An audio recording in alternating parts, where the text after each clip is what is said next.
Graça e paz, pessoal, tudo bem com vocês? Olha, eu aqui mais uma vez. Hoje eu vou falar um pouquinho sobre um assunto um tanto quanto polêmico. Porque muitas pessoas dizem que religião e política não se misturam. Mas eu gostaria de lembrar vocês que antes de ser cristã, eu sou cidadã brasileira, eu tenho o título de eleitor e eu voto. Por isso, todos nós tomamos decisões naquele dia, que é o dia da eleição. E eu quero contar um pouco sobre a minha experiência, o meu testemunho, digamos assim, relacionado a esse assunto. Primeiramente, eu gostaria de pedir que todos os comentários aqui embaixo fossem respeitosos, porque eu já gravo conteúdo há bastante tempo, então pra mim, sempre comentários negativos, eu nunca fiquei ruminando aquilo não. É um comentário que eu vejo que é ofensivo, é um comentário de uma pessoa que eu vejo que não adianta responder, que aquilo ali só vai gerar cada vez mais atrito, eu excluo.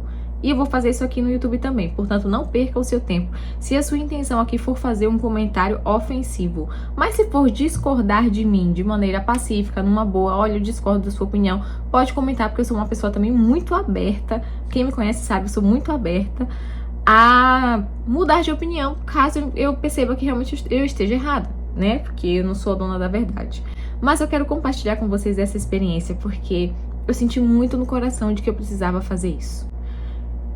Há muito tempo eu prego aqui nas redes, eu falo do Senhor aqui nas redes e eu quase nunca me envolvi em assuntos políticos. Já me envolvi em assuntos polêmicos, sim, mas políticos, propriamente dito, não. E eu acho que, mesmo não sendo um ano eleitoral, é chegado o momento de eu fazer um vídeo sobre isso. Orem por mim. Vou obedecer essa voz aqui, vou obedecer a liderança do Espírito Santo. Então, vou conversar com vocês aqui como se estivesse conversando com uma amiga. Como é que começou?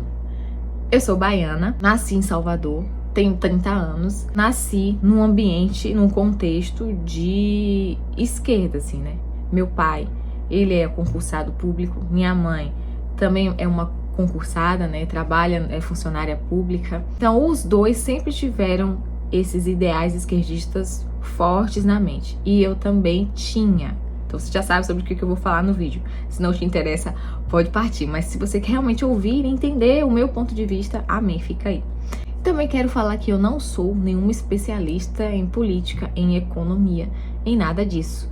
Mas ainda assim, eu preciso votar, eu preciso ter um posicionamento. E eu vou explicar os motivos aqui pra vocês que me levaram a ter o posicionamento que eu tenho atualmente, tá bom? Vamos lá, de novo. Espero que você esteja disposto a ouvir com paciência até o final, antes de sair comentando aqui. Calma, ouve. Desde a minha época de escola, a maioria dos meus amigos sempre foram de esquerda, tiveram esse pensamento mais de esquerda e tal. A minha família, a grande maioria dos meus familiares sempre foram esquerdistas. Na minha família eu tenho muitos professores, pessoas concursadas, realmente pessoas que estudaram em universidade pública, pessoas que nem conseguiram fazer universidade pública. Eu conheço a realidade do Nordeste, porque apesar de morar na capital, né, na região metropolitana, ali em Camaçari, aqui em Camaçari, meus pais vieram do interior, tanto a minha mãe quanto meu pai, e dois interiores diferentes, né? Minha mãe veio do interior da Bahia, mais ao norte, ali mais perto de Sergipe. Já conheço muito aquela região ali de seca, de semiárido, né, de um povo sofrido. E meu pai já mais pro lado turístico da Bahia, na Chapada Diamantina ali, mas também de um contexto assim de seca também, de um povo sofrido, de um povo que mora na roça, que meu pai conta muitas histórias de que ele não tinha o que comer muitas vezes, não tinha água, não tinha luz.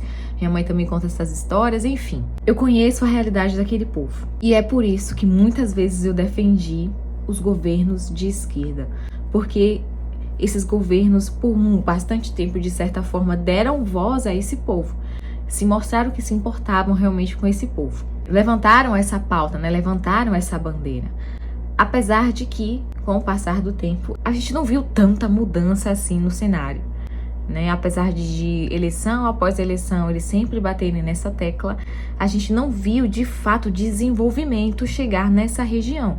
Continua a mesma coisa nessa questão de desenvolvimento econômico e social. Você volta ali na cidade, parece que essas cidades pararam no tempo. Então eu sempre fui muito uma defensora ferrenha do Bolsa Família, porque realmente eu olhava aquelas pessoas e via, não, essas pessoas de fato precisam de um empurrão da União para poder saírem dessa situação, né? Como é que elas vão...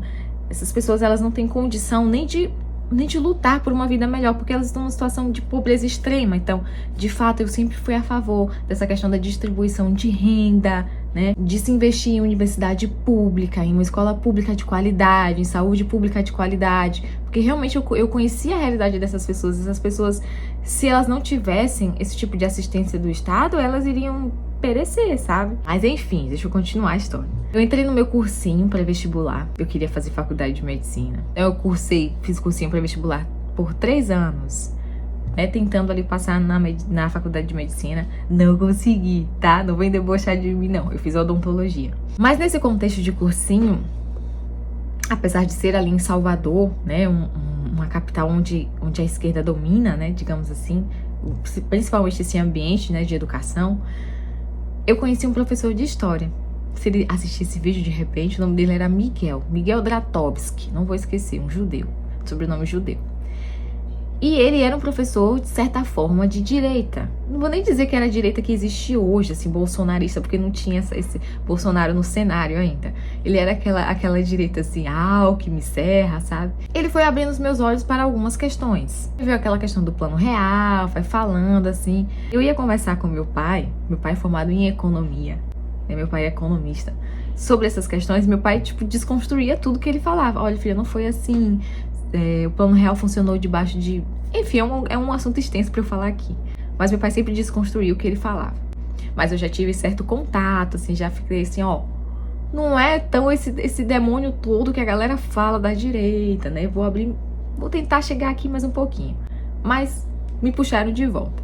E aí, em 2017, eu entrei na faculdade. E 2017, também, final de 2017... eu conheci meu namorado. E meu namorado é catarinense, do sul do Brasil. Não só ele, mas toda a família dele. E eles eram cristãos, e eles são ainda, né? Cristãos e conservadores. Não era aquela direita Alckmin Serra, era aquela direita Bolsonaro. E aí, meu amigo, pensa no conflito. Pensa no conflito. Apesar de amá-lo, apesar de admirá-lo, a gente brigou muitas vezes, a ponto de eu pensar assim, eu vou terminar esse relacionamento porque eu não suporto namorar um bolsonarista. E por muitas vezes eu chamei ele de intolerante, de misógino, de todos os istas que a galera de esquerda fala sobre as pessoas de direita, né? Seu machista, seu misógino, como você é um cristão defensor de armas, como você pode ser um cristão defensor de pena de morte, como você pode... Sabe, eu tinha todo aquele discurso pronto ali, construído ali. E continuei com ele, sendo de esquerda e ele de direita, por alguns anos. Eu não cedia nada do que ele falava ali, eu conseguia acreditar, não, eu aceitava, não. Pelo contrário, eu dizia que eu não conseguia enxergar um cristão bolsonarista, porque pra mim aquilo ali não fazia o menor sentido. Como é que pode uma pessoa dizer que ama pessoas e ser assim tão intolerante? Eu achava que eles eram muito intolerantes com homossexuais, com nós mulheres, com nós nordestinos, né, com negros, enfim, todas essas minorias. Eu tinha convicção de que eles eram intolerantes. Mas aí eu fui conhecendo a fundo a pessoa do meu esposo. E eu comecei a ver nele uma empatia que muitas pessoas que têm um discurso empático não têm. Eu comecei a ver nele um homem que eu achava que era machista, muito mais protetor, amoroso, carinhoso, uma pessoa que queria constituir família, uma pessoa que era totalmente contra a traição, adultério, conteúdo pornográfico. Eu comecei a enxergar esses valores nele sem ele precisar fazer nada, gente, sem ele precisar fazer muito esforço. Por exemplo, no contexto que a gente se conheceu, como é que um cara machista, misógino, iria olhar para uma dançarina de funk, que eu era uma dançarina de funk, e falar assim, não, você vai se casar comigo?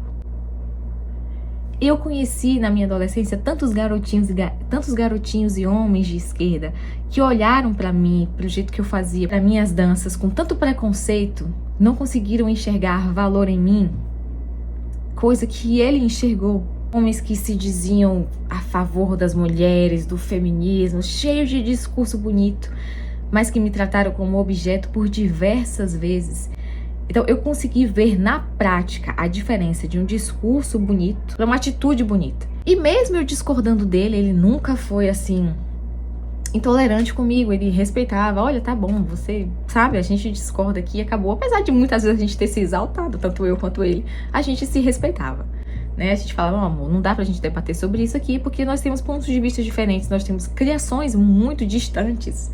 Nossos mundos são muito distantes. Você cresceu no evangelho, eu não. Você cresceu numa realidade diferente da minha. E aí eu parei de dançar, parei de fazer vídeos. E ele nunca me pediu pra isso não, tá? Pelo contrário. Apesar de ser cristão, ele achava, você dança super bem, vai, se joga. Olha, as pessoas gostam do jeito que você dança. Ele sempre foi assim, muito incentivador comigo. E eu falava, meu Deus, como é que pode, né? Um homem bolsonarista de direita permitir que a mulher dele dance assim, ser esse homem tão seguro de si, ser homem mesmo. E isso aí já foi abrindo os meus olhos. Então assim, eu continuava de esquerda, mas eu já defendia mais a galera de direita. Sempre quando algum amigo meu, até minha mãe, meus pais iriam falar sobre, essa galera de direita é isto. Eu falava, não, mas não é bem assim, eles têm um pensamento diferente, mas não é bem assim. Aí eu me converti ao cristianismo, fui lendo a Bíblia e fui mudando os meus olhos, ainda não era o posicionamento político, mas fui mudando os meus olhos em relação aos valores, essa questão dos bons costumes. E eu falava assim, olha, eu sou de esquerda, eu vou continuar votando na galera de esquerda, mas eu não concordo com essas pautas de aborto, essas pautas de gênero, sabe? De incentivar crianças. Eu era de esquerda na questão econômica, muito mais econômica, né? Do plano econômico, das minorias, da questão de abraçar o trabalhador. Mas eu comecei a repudiar essa parte de querer descer goela abaixo, essas doutrinas das quais eu não concordava. Porque eu comecei a pensar em ter filhos, em casamento, eu comecei a olhar para as crianças, eu cuidava das crianças na igreja, né? E eu comecei a falar, não, realmente, essas pautas aqui eu não acho que sejam bacanas. E aí eu frequentava a Igreja Batista da Lagoinha. E foi um período que André Valadão, todo mundo começou a levantar mesmo, a dizer, eu sou de direita. E foi outra questão aí a ser tratada na minha vida, porque eu achava aquilo um absurdo. Eu achava um absurdo. Como pode você, um pastor, pegar um político e colocar em cima do altar como se Deus estivesse a favor daquele contra esse? Isso pra mim era um absurdo. Inclusive, a minha pastora na minha igreja, mesmo não sendo a matriz aqui em Camaçari, levantava a bandeira do Brasil. Eu já tava com aquele ranço da bandeira do Brasil, sabe? Ela vem a pastora botar essa bandeira aqui em cima, vai afastar as pessoas que estão ali embaixo. Eu discordava muito. Era um conflito muito assim, Deus. Só que eu não deixava de ir na igreja. Eu falava, ela tá fazendo o que ela acredita, tá orando pelo que ela acredita, ela acha que isso é de Deus, amém, deixa ela lá, né? E me deixa aqui. Eu servia no louvor, cuidava das crianças ali e entendia a visão deles, né? Meu marido tentava conversar comigo por diversas vezes. Eu falava, amor, eu não acho que o Bolsonaro seja representante de Deus aqui, não, tá? Diante de tudo que ele fala, dos palavrões, tanto de mulheres que ele tinha, eu vivia falando isso, né? Não acho que ele seja um representante de Deus aqui, eu não acho que eu tenha que votar nele porque eu sou cristã. Talvez se você me der outro motivo, amém, mas esse motivo assim de ser cristão, não. E passou a eleição, 2018, veio a eleição a última eleição agora, gente, foi 21, foi 22. Eu já tava ainda mais imersa no contexto cristão, já tava conversando mais com Deus, já tava mais íntima de Deus, né? Já tava produzindo conteúdo aqui na internet, enfim. E eu comecei a ver que pessoas que produziam conteúdos, assim como eu, cristãos, que defendiam algumas pautas, estavam começando a ser perseguidas. E de certa forma eu comecei a temer, olha, o que aconteceu com fulano poderia acontecer comigo também, porque eu também faço vídeo sobre isso. Comecei a falar, meu Deus, isso é um absurdo, isso pode me atingir também. E aí eu comecei a ficar, olha, pensando assim, olha, de fato, tem coisas na esquerda que eu discordo e tem coisas que eu concordo, mas parece que não dá pra separar. O pacote vem junto. Quando eu votar nessa pessoa aqui, não tem como eu descartar isso aqui. E eu vou estar fortalecendo isso aqui, porque isso aqui vem junto. Aí eu comecei a abrir os olhos assim, né? Mas ainda assim, não suportava Bolsonaro. Gente, não suportava Bolsonaro. E aí chegou uma semana antes da eleição. Eu convicta de que eu ia votar em quem? Em Lula. Crente na igreja servindo. E mesmo assim, eu começava a orar. Deus, será? Porque assim, pai, eu sou uma pessoa que eu não uso serviços públicos, na época eu não sabe. Eu não uso hospital público, eu não estudei em escola pública. Então eu não quero votar pensando em mim, eu quero votar naqueles que mais precisam do Estado. Talvez Lula não seja bom pra mim, talvez seja uma ameaça até pra mim, pro meu conteúdo. Mas talvez seja bom para os mais necessitados. E é isso que importa. Eu botei isso na cabeça. Vou votar nele. Uma semana antes da eleição, a minha pastora veio conversar comigo. E eu não lembro exatamente os detalhes da conversa, mas eu lembro que ela falou algumas coisas que abriram muito a minha mente ali naquele momento. Talvez meu marido já tenha falado aquelas coisas por diversas vezes, mas como eu tinha aquele embate, tipo assim, não vou dar meu braço a torcer, eu não ouvia. Ela veio falar comigo de uma forma tão carinhosa, amorosa, eu fiz assim, pode ser que a senhora tenha razão. Ela falou, olha, eu também não acho que Bolsonaro seja representante de Deus aqui na Terra. Também não acho que ele seja um cristão, assim, de verdade. Acho que ele tem muitos defeitos. Mas ela começou a falar, você já viu em algum cenário de presidente do Brasil uma intercessora cristã ir lá e tocar lá no gabinete do presidente e orar uma vez na semana, sei lá quantas vezes que tinha até aquela da Lagoinha que ia, né, a Ezenete, só que eu gosto muito, a pastora Ezenete ia lá orar. Você já viu uma primeira-dama que realmente abrisse os lábios para falar de Jesus, para confessar Jesus diante da nação? Aí eu falava, pastora, pode ser que tudo isso seja uma grande encenação para conquistar os votos dos cristãos, porque nós somos maioria. E aí eu comecei a pensar, a refletir, ela conversando comigo, será, Tâmara, que é uma grande encenação, um grande teatro, não só dele, mas de grandes pastores do Brasil, tá todo mundo ali querendo, não sei, de repente ganhar dinheiro, e aquelas pessoas que... E o lado que tá certo é daquela galera que defende as pautas que você não concorda? Será mesmo que é um grande complô da galera que defende o que você acredita, que defende a Bíblia, que defende a família, que defende as crianças? Será que é um grande complô dessa galera para defender o Bolsonaro? Ou será que essa galera de cá, que tá tentando te convencer que são bons, porque dizem defender pautas como justiça social, cuidar dos pobres, cuidar das minorias, e na verdade não fazem, deixam muito a desejar, inclusive usam esses discursos para se enriquecer? Enfim, ela foi me falando essas questões que eu não vou saber argumentar tanto aqui no vídeo. Infelizmente, você não tem como concordar só com a pauta econômica do governo Lula, mesmo não entendendo tanto de economia, eu concordava com a pauta econômica desse governo aqui e achar que vai vir separado. Não vai. Essas questões aqui, essas pautas aqui vão ser fortalecidas. Por mais que o Lula naquela época tivesse dito eu não sou a favor do aborto, a galera que vota nele é. E eles vão cobrar. E eles tendo o poder, uma hora eles vão colocar em prática. E aí? Cara, aquilo ali entrou em conflito na minha mente. Eu comecei a falar, meu Deus, o meu voto pode fortalecer essas pautas aqui, que eu acho absurdas. Eu realmente acho que não podem passar. E ela começou a falar, comece a observar quem é a galera que está se levantando a favor da esquerda. Comece a observar. Esse tipo de gente, não é só o Lula, esse tipo de gente vai ocupar espaços, vai entrar em cargos dos ministérios, né? Vai fortalecer ainda mais governadores, prefeitos, essa galera vai ocupar espaços públicos. Essa galera vai ganhar poder, você vai fortalecer. E é uma galera que despreza a sua religião, é uma galera que despreza a sua fé, é uma galera que despreza a Bíblia, é uma galera que debocha da gente. E se a gente se fortalecer, se unir, mesmo que Bolsonaro não seja o melhor representante da igreja, ele está sendo abraçado pela igreja, né? Ele está levantando essa bandeira. Se eu acredito no poder transformador do Evangelho, se eu acredito no poder transformador de Jesus Cristo, eu acredito que quem levante essa bandeira, não por poder dele mesmo, do discurso dele mesmo, mas simplesmente pelo fato de dar maior visibilidade ao Evangelho, simplesmente pelo fato de abraçar a igreja e a palavra de Deus, eu acho que isso sim tem um poder transformador dentro de uma nação. Por mais que eu não concordasse com algumas falas de Bolsonaro, não concordo até hoje com muitas coisas que ele falou, que ele fez, eu preciso admitir que ele deu espaço para a igreja brasileira. E eu preciso admitir que as pessoas que estavam do lado dele representavam a igreja brasileira. Não é que eu acredite no poder transformador de um lado político ou de ideologias humanas, mas eu acredito no poder transformador do Evangelho. E se tem alguém no cenário político querendo dar espaço, querendo dar mais visibilidade ao discurso evangélico, é nessa pessoa que eu vou votar. Saí dessa conversa com essa convicção, mas ainda assim fui orar. Orei, falei, Deus, ainda assim, tendo ouvido essa conversa, talvez ela ainda não seja a verdade. Orei, falei, me faz votar, Jesus, em quem o Senhor quer que eu vote. Orei assim. Cheguei no dia da eleição. ainda com dúvida no coração, perguntando ao Senhor: Pai, é isso mesmo? Eu vou votar no Bolsonaro.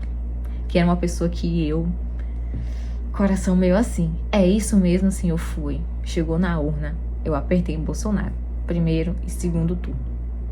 Contei pra minha mãe, a minha mãe chorou, disse pro meu pai, ligou pro meu pai, eles são separados, ela ligou pro meu pai só pra dizer isso, disse meu pai que eu tinha sofri lavagem cerebral da igreja, sofri lavagem cerebral do meu marido. Isso eu já tinha, gente, sabe quanto tempo de namoro?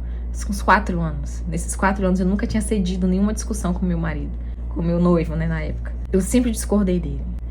Foi a partir desse dia, realmente, que escamas caíram assim, eu falei, tá, vou votar no Bolsonaro. E foi isso, gente. E à medida que o governo Lula foi acontecendo, o Lula ganhou, eu votei em Bolsonaro, mesmo assim o Lula ganhou. À medida que o governo Lula vai acontecendo, eu vou percebendo que eu fiz certo. Ai, vocês vão me bater, né, a galera da esquerda aqui. Mas eu vou falar, gente, foi o que eu fiz, eu voto, sou cidadã também. E é isso, gente. Muita coisa que eu poderia continuar falando aqui, mas vou encerrar o vídeo por aqui, senão vai ficar muito longo. Deixa aqui o seu like, se inscreve no canal, porque sempre eu tô falando de Deus aqui. Lembrando que todos os dias eu faço live aqui às 8 da manhã de oração. Vamos continuar orando aí por nosso país. E é isso, gente. Um grande beijo, fique com Deus e até o próximo vídeo. Não esquece de se inscrever.